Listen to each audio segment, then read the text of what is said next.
Something that's important for people pleasers coming out of narcissistic abuse to know is that a lot of the emotions that you feel, especially the intensity of them, it's not actually just about that one relationship.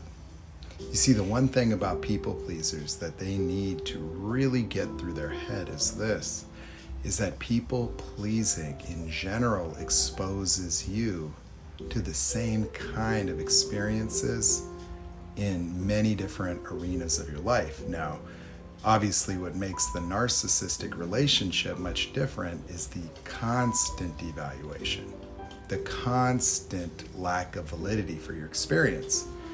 But you see, people pleasers are almost programmed to be nice. They conceal the true nature of their emotional experience. People pleasers often have a real difficulty in being vulnerable.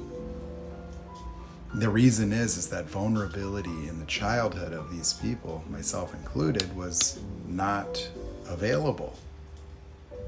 You know, like if you're people pleasing others, being nice is a very inauthentic way to exist. You may think it's morally superior, right?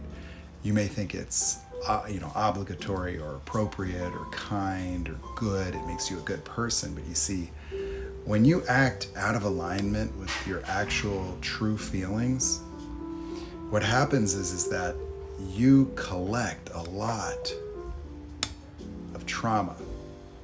Not only do you have the unprocessed trauma from your childhood lurking in there, you accumulate more of it. Every instance you do something you don't want to do. Every instance you say yes instead of no.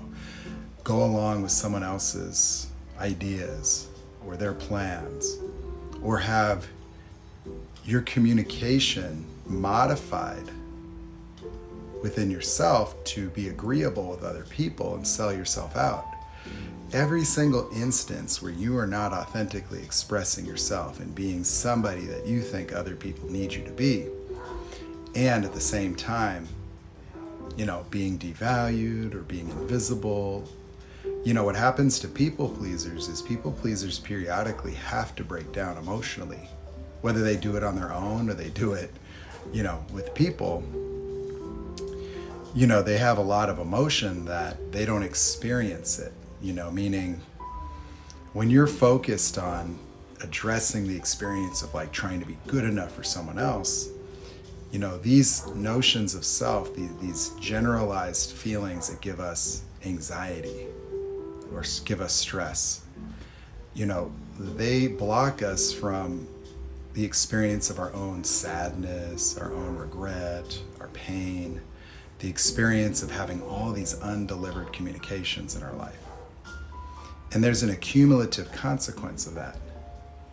And so part of the stuckness of a people pleaser is a perpetual vicious circle that looks like a constant looking within to figure out what's wrong with me. But these notions of what's wrong with you are an internal trigger that's caused by, being devalued when you're sad. Like people pleasers associate happiness with being fixed or healed, sad or other negative emotions as indicative of there being something wrong. So many people think they're supposed to just be happy all the time. And sometimes they can't keep up that act. They're always being happy, always trying to show that they're positive. But that's the consequence of this. And so part of being able to move on from these relationships is very much prolonged because people pleasers will retain a lot of those emotions. And if they're in a vicious cycle of trying to figure out what's wrong with them, I'm not good enough, what's wrong, they never actually grieve properly. Instead, they wait for the emotions to just go away. But while they have those emotions trigger profound rumination, reliving the experiences of the relationship, second guessing your choices, wondering, was it me? Is there something wrong with me? How did this happen? Why did this happen? See, the constant drumbeat of self-analysis or just being analytical is a emotional strategy that obscures reality. That's part of the process of re-idealizing. Meaning, like, you analyze, and if you come to the conclusion it was me, not them, then you can have hope again. Or you can get an explanation that would enable you to be hoovered. And so people pleasers are actually doing these things to try to fix how they feel. And often fixing how they feel might involve, getting back in the relationship or whatever the case may be. They're trying to just get rid of feelings, suppress feelings, mute feelings, and so the reality is they got to go in the other direction. You got to start to let go of the rumination, the what's wrong with me, the am I good enoughs, because those are actually what's keeping you away from just moving on, from just feeling what there's to feel, because the feelings that you have will pass. If the feelings aren't passing, it's because you're ruminating. It's because you're beating yourself up. You're re-triggering, and what you're doing is you're keeping the core of that reservoir of emotion and pain within you. And that's also why people pleasers have so much more pain than other people. It's why it's harder for them to move on, because of these thoughts that are self-defeatist or devaluing of self. Those lock in those emotions, and also the emotions are intensified because it's not just about the narcissist. You've got failures in all these other areas of life.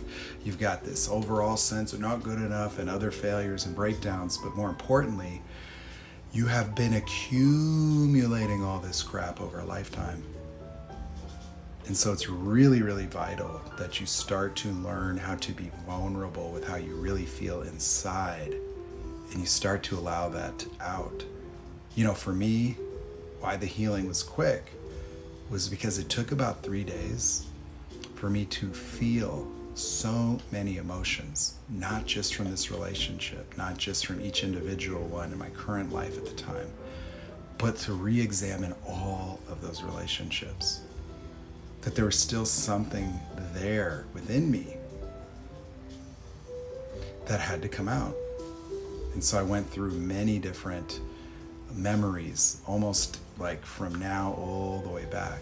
And I noticed that being analytical, trying to understand things, never actually let me be present to the feelings that I would have actually had in the moment. Because I'll tell you something, you will have emotions happen that you will not feel, because there will be an overriding emotional experience that's broader and bigger. And so that's what happens, is that there's so many different feelings that people pleasers avoid through people pleasing. That's why people pleasing is such an adaptive mechanism for abuse.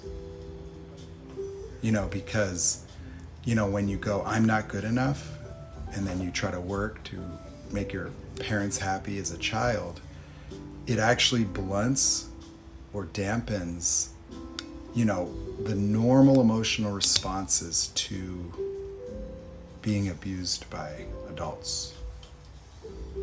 That's why, like many people that were in these relationships, some of us, we didn't even know we were being abused.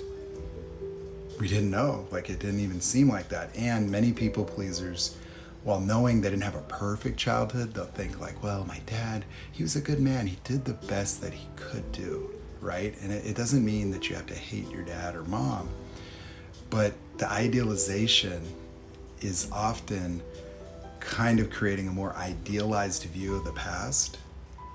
And we never really fully felt everything there was to feel. And that is often what can prolong the grieving process, and also why it can also be more intense for people that have experienced relationships with narcissists. It's just from the accumulation of a lot of toxic emotions that we didn't see or feel in that relationship, and then other areas of our lives, all the way going back to childhood.